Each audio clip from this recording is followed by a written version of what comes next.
We've had the pleasure of going to some amazing locations to bring you stories of fabulous people, places, and programs across our state. Sadly, this will be my last show, but happily, we're going to take a look back at some of our favorite episodes. This is a retrospective edition of Connected Colorado.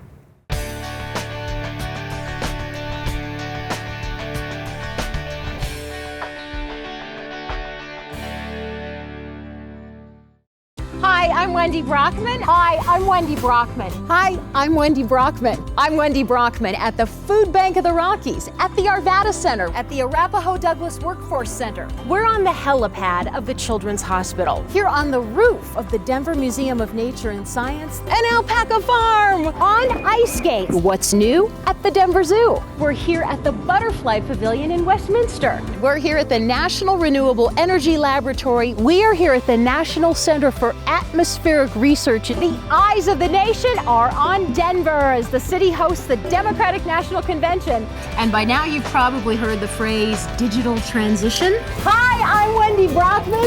I'm Wendy Brockman. Hi, I'm Wendy Brockman. On this edition of Connected Colorado. On this edition of Connected Colorado. On this edition of the new Connected Colorado. Hi, I'm Wendy Brockman. We originally started our show as Metro Voices, but we went statewide and changed the name to Connected Colorado.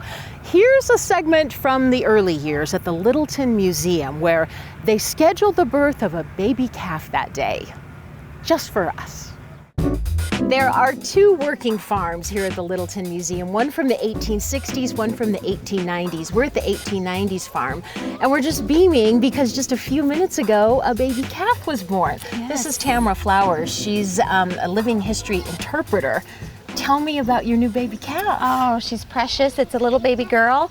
We're all very excited to have her here on the farm. It was quite an event. Our first live baby calf born in the middle of the day for visitors to see. So. They were here to watch it, weren't yeah, they? We had about 15, 20 people. Yeah, it was about 45 minutes ago when it happened, and she's still just trying to stand up. We haven't seen her stand up yet. Not yet. We'll get to catch that. So cute. We have loved working with children over the years, and one of our favorite places was the very fun WOW Museum in Lafayette. This is Charlotte. This would be perfect for you, right? Because you're a ballerina. All right, show me a spin. Wow, good job. Avery, are you having fun? That's awesome. Whoa! Yes, you want to spin it for me? Give it a spin. Nice. Hi, I'm not feeling very well. Is the doctor in? Could I make an appointment? And now joining me at the Dia del Niño celebration at WOW Children's Museum in Lafayette is Jennifer Hinderleiter. Thanks for having us. Thanks so much for being here. This is like a magical little world in here. It really is. Dia del Niño means Day of the Child. So what's kind of the history behind that? Sure. So Dia del Niño began in Mexico in the early 1920s. And just like Mother's or Father's Day, this is a day to honor the child and all of the joys of childhood. And what better place to do it than here at the Children's Museum? I was gonna say, if we're celebrating children, this is like the hot spot in Lafayette. Definitely. All right, so you guys partner with the Mexican Cultural Center to make it happen? We do. We have lots of community partners helping out with today's events. We have games and crafts and story time in both English and Spanish. We're really excited for today's event. Wow. And WOW Children's Museum in itself is open. Tell me about the features here at the museum. Sure. So we're a place for children ages 8 and under to explore. You can build and race a toy car. You can create an art masterpiece in our art space. You can step into a giant bubble or role play in our clinic or market. There's something for everyone to do here. The mission of the museum is to engage all families in educational hands-on experiences that connect curiosity, creativity, and discovery. So what do you want people to take away from this Dia del Niño event? Well, we want to make sure that the museum is as inclusive and accessible as possible. We want to celebrate all of the diverse culture here in the East Boulder County community. We know there's a large Hispanic population, and we want to make sure the museum is really welcoming and accessible for everybody. What an amazing day. What an amazing museum. It's like the perfect combo. Thank you for having us, Jennifer. Thanks so much for being here. We've explored some wonderful and challenging places in the mountains, like the ropes course at Genesee Park.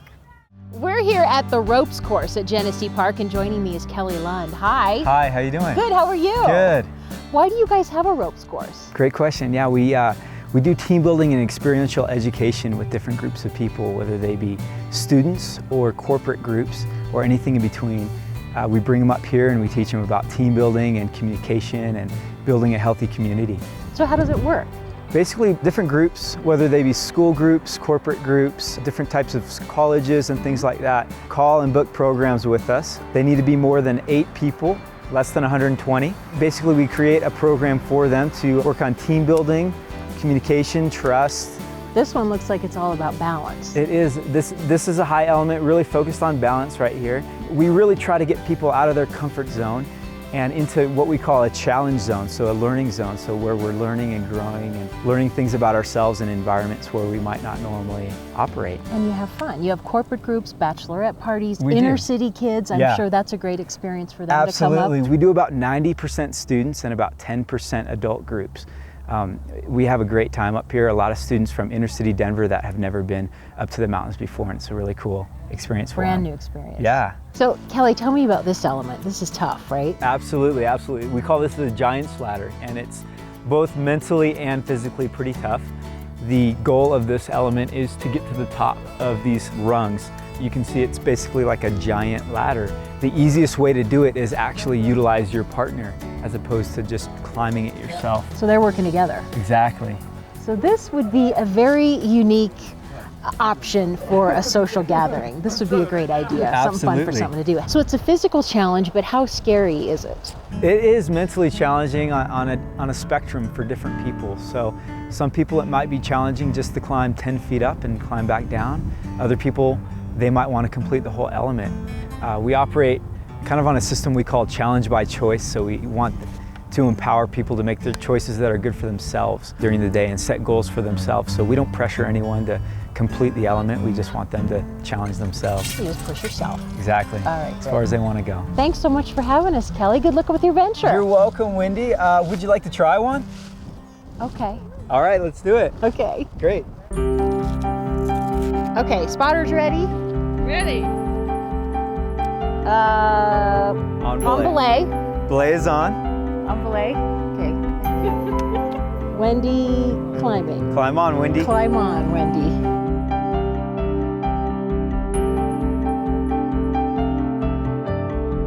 Okay, now I'm stuck. Okay, You're looking great. here I go.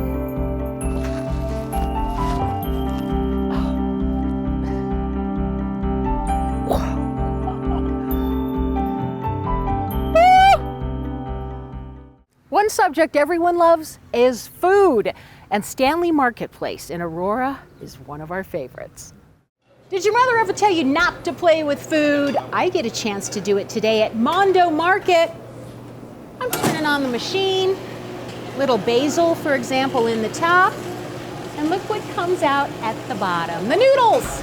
And here with me now to talk more about Stanley Marketplace is Bryant Palmer. Quite a place, quite a history. We're actually in an old airport hangar. It's true, thank you, thank you. So this building was built in 1954 as Stanley Aviation. It manufactured airplane ejection seats. It was the biggest employer in Aurora in the 1950s and 1960s. So you don't have to create the industrial vibe, it's here. The industrial vibe is here already, and we kept as much as we could of the original building. So how did this all come about? How did it start? So our original goal was to find 2,000 to 3,000 square feet in this neighborhood to open a little neighborhood beer hall.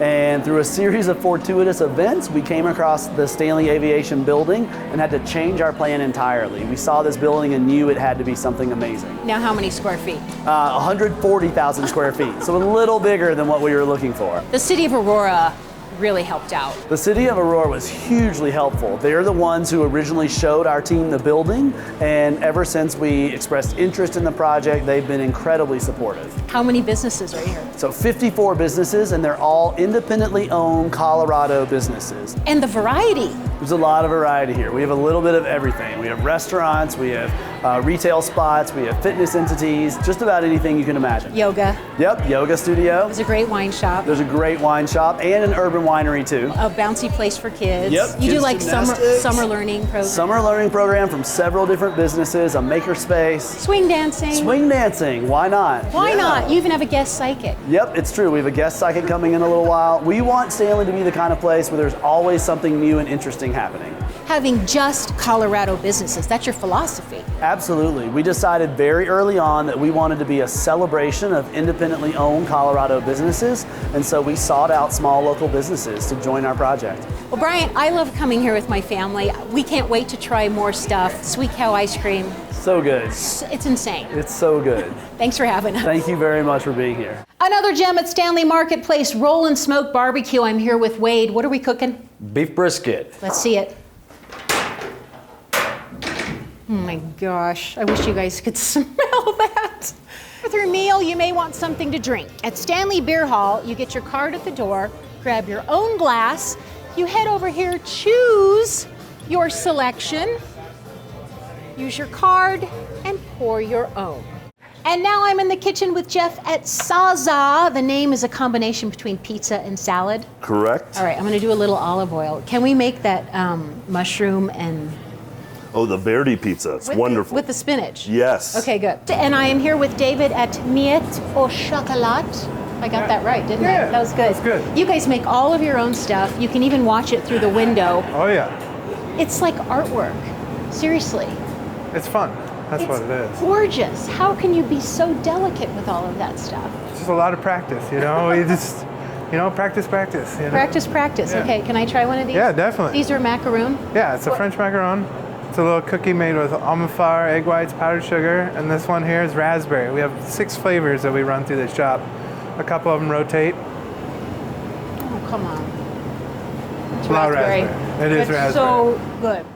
We've had a lot of fun with animals over the years too, including a fabulous up-close look at Hawk Quest. Wendy, do you mind coming over here? Sure. If you look at that bird's attitude, he knows he's going to fly, okay? You notice I got my hand behind my back, and all I'm going to do is call operative conditioning. I'm going to show my left hand, tap my chest. He's going to come off the glove. Ready? It's going to happen right about now. How cool is that, huh, Miss Wendy? Wow. Now, I'm going to put my hand right here, Miss Wendy, and I want you to watch the feet come in, okay? Okay. No blinking, okay? You ready, Martha? Yeah. Here we go. Come on. Wow. Ready? Come on. And like I said, Wendy, I've been training birds for a long time. It still amazes me they come back, okay? Of course, the last bird we're going to bring in, and this is when the kids get really excited, is our national symbol. And Mick, again, come around, buddy. Oh my gosh. This is unreal. This is our national symbol, obviously the bald eagle. Oh. The bald eagle gets its name from the white head, white tail, get that about 5 to 7 years. Now, you know, Benjamin Franklin wanted to adopt a turkey as our national symbol. Well, what I'm going to do is take the hood off, and you can really see just what she looks like. And are you ready? Mick's going to raise this bird up, bring it in tight, and show you a 6-foot wingspan here.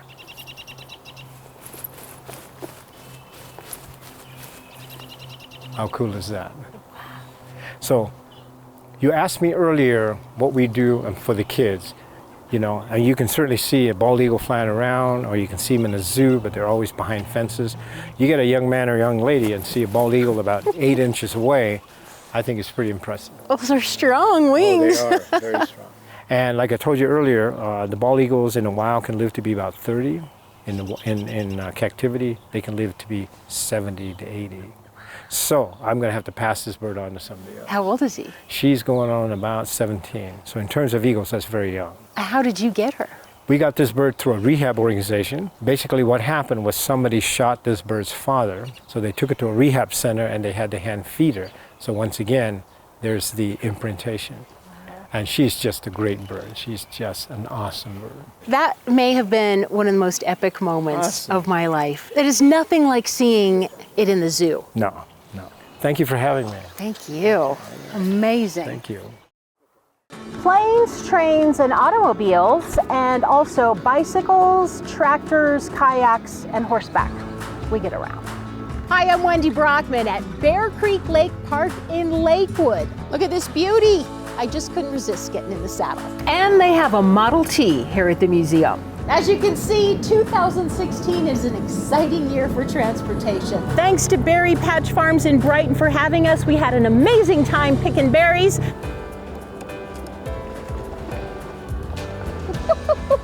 That water's cold. Look at this, a 1936 Stearman biplane. Most of the pilots in World War II trained in these, and this baby still flies today. As we look to the future here at Peña Station next, in Wheat Ridge they're planning for the future by planting trees and more. Our thanks to the Cussler Museum for having us, and we hope you've enjoyed learning about some of our state's rich history. I'm off for a ride. We'll see you next time on Connected Colorado.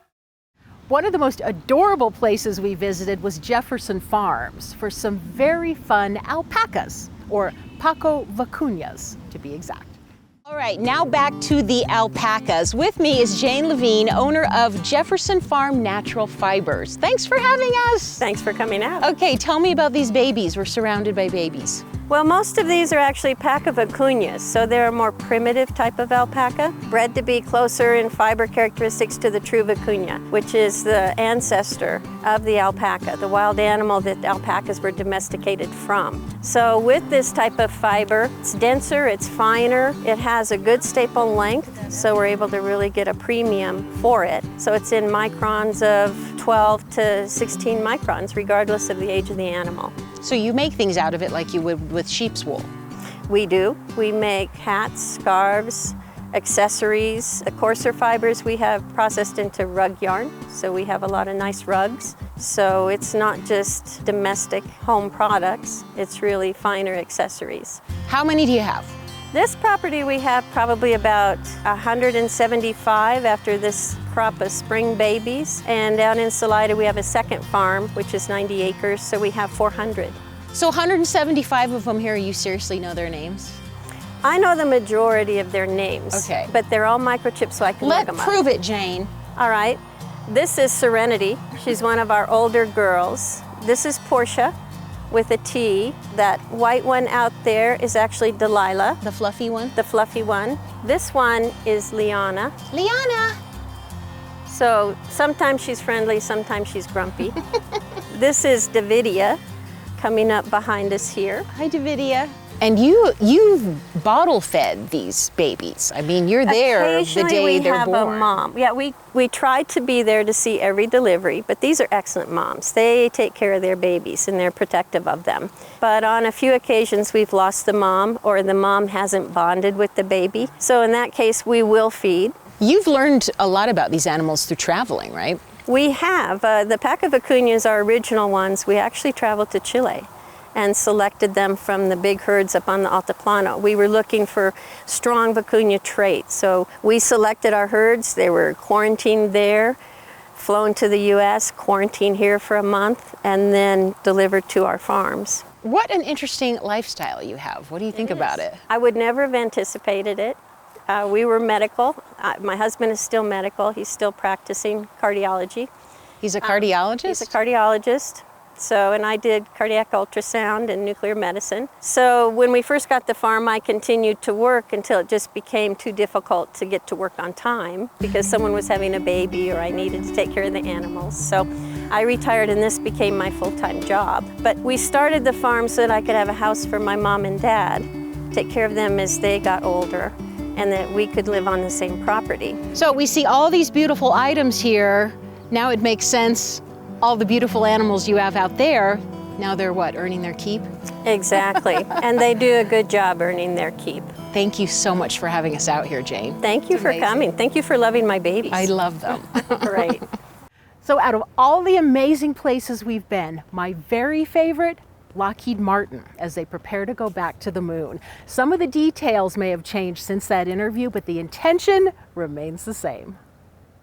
We are sending astronauts back to the moon in the next 5 years. Hi, I'm Wendy Brockman. Located in the beautiful foothills of Colorado is a hub for space exploration. We're at Lockheed Martin. Speaking of space, we're going back to the moon. I'm at Lockheed Martin with Paul Anderson, the director of the Orion Space Project.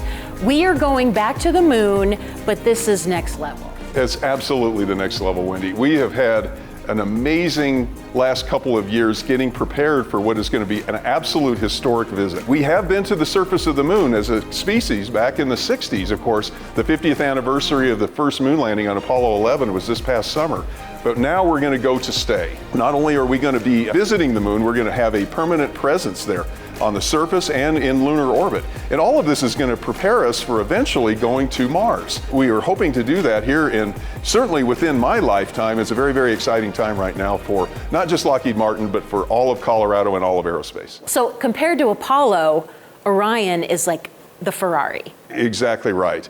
And again, I like to use the analogy very similar to what my grandparents did. And I remember my grandfather driving this old green pickup. It had 4 wheels, it had lights, it had doors, but it's nothing like the vehicles of today. The Orion spacecraft that we are building here at Lockheed Martin is unlike any spacecraft ever built. It has the capability of not only going to the moon, but sustaining crew all the way to Mars and back as the same piece of hardware. So it's a very, very exciting and unique opportunity that we have here at Lockheed right now within the space industry. So we're traveling to the moon, but it's going to be kind of like our new space station.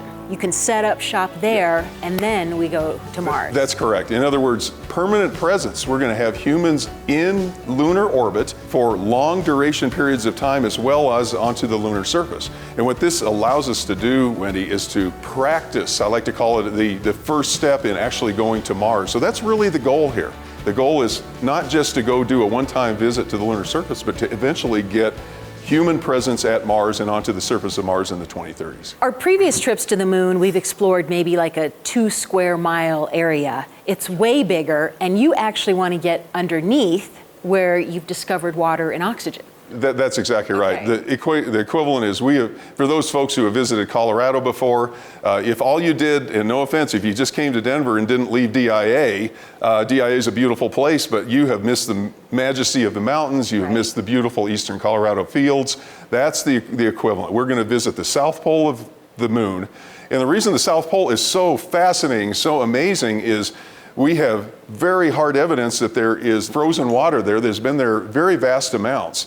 If you can get to the South Pole of the moon, we can extract that water and eventually be able to use that as a sustainable product. In other words, the basics of water is hydrogen and oxygen, which happens to be the basics for fuel and the basics for sustainability for breathing and the sustainability for humans. So for your astronauts who are going to be stationed there. That's exactly correct. So going and targeting a South Pole of the moon mission and be able to extract those resources and have that permanent sustainability is what will lead eventually to those missions to Mars. So this is such a complex mission, but you just passed a critical safety test for the astronauts. Correct. We just flew the Ascent Abort 2 test down out of Cape Canaveral, Florida.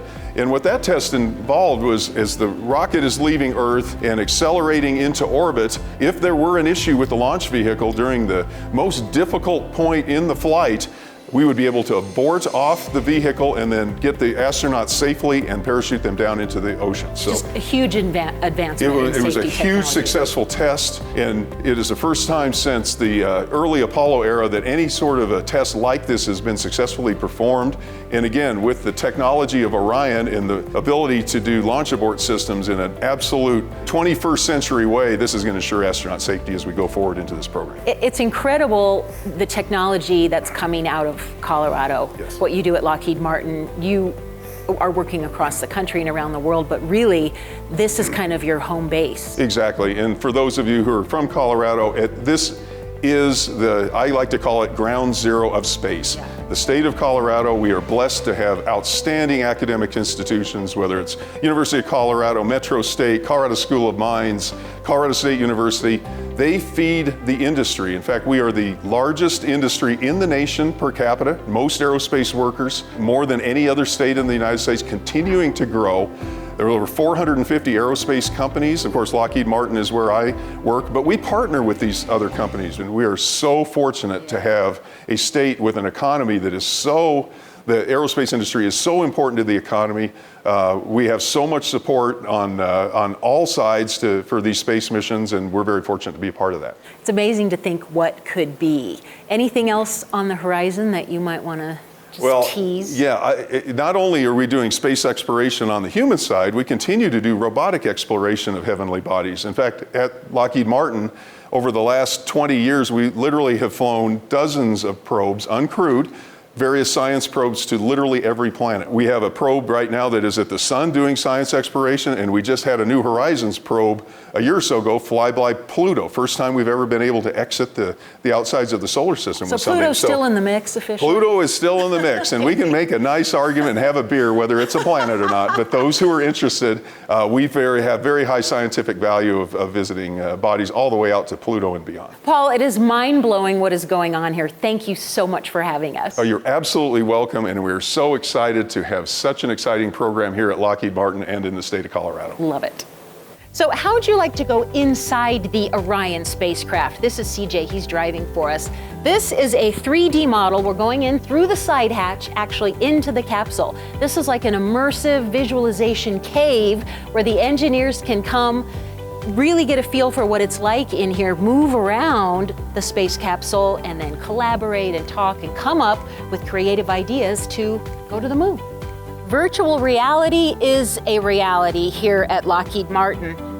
You can fly up to the capsule, right through the walls, and this is giving the engineers and the astronauts a feel for what life is like inside before they actually build it. Let's see if I can take you guys into their sleeping quarters.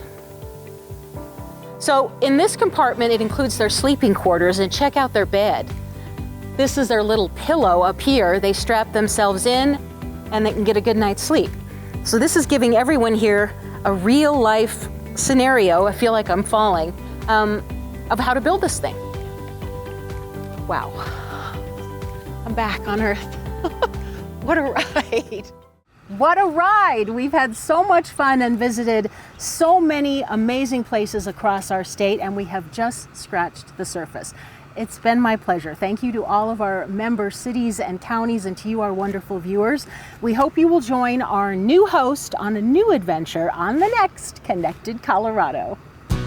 As you can see, there are a lot of great ideas and innovations throughout the metro area. Butterflies are a symbol of change, and spring is a time for change as the earth blooms back to life. We are shining a light on some of the unique happenings around our state, and this is a very cool horse named Lily, keeping me company. Cody, give me your best. Oh, that's good. It's coming up on Connected Colorado. High five. You know, a few months ago, we showed you the progress of a brand new recreation center in Commerce City. And now it's open and ready to be enjoyed. Okay, check this out. This is one of my favorite features at the museum. The giant bubble machine. You can use a toe, a side of your foot. Great, big step on your right foot. Great. Keep looking down at those feet. Where are you gonna move it next? Good. Yep, perfect. You ready? All right. Here we go. You're winning. I am. Uh-oh. Yeah, don't look at the ball. Don't look at the ball. Don't look at the ball. Uh-oh. Oh, okay. It's all about the alpha and theta waves. So you can't always predict when they're going to happen. This is very cool, though, Isn't this mind cool? control. Absolutely. Forming a tornado, just like a tornado exists outside, except we made it artificially, but it's the same structure. So you can put your hand in there safely and find out what it would be like to be inside of a tornado. We hope you've enjoyed learning about all the great history, art, and culture in our state. We hope you stay safe and well, and we're going to see you next time on Connected Colorado.